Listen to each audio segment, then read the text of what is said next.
In a quiet corner of a conservative town, surrounded by old traditions and rigid beliefs, lived a boy named Rohan.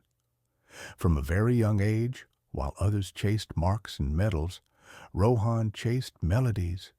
He would sit for hours near the local radio repair shop, not to hear the news or programs, but to listen to the faint tunes that sometimes leaked through broken sets. Music wasn't welcome in Rohan's world.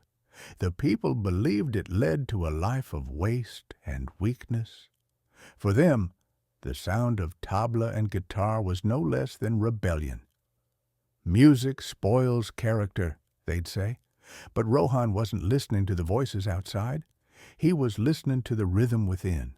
He started with nothing, no instruments, no teacher, no stage. But passion has a way of finding its own path. Rohan crafted a makeshift guitar out of old wood and bicycle strings. His hands bled, but the music kept flowing. At night, under a leaking tin roof, he would strum quietly, far from the judgmental eyes of his world. Over time, his childhood friends noticed his obsession. They, too, had been silently drawn to sounds they were told to ignore. One could tap beats on steel plates like a master percussionist. Another could whistle in harmony, pitch perfect. They never spoke about forming a band because even that thought seemed forbidden. But the music brought them together, forming an invisible bond stronger than any rule. Years passed.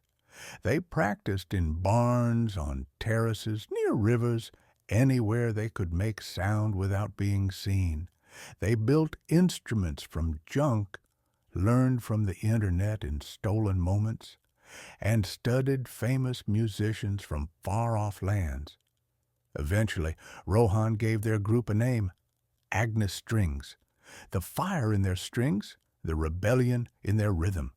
Their first performance was at a local fair, unannounced, unpaid, and almost unheard. But something happened. As they played, people stopped. First 5, then 20, then 100. The music, raw and untamed, cut through the silence of disbelief. People clapped. People smiled. A few even cried. They weren't just hearing notes. They were hearing courage. From there, the journey wasn't easy.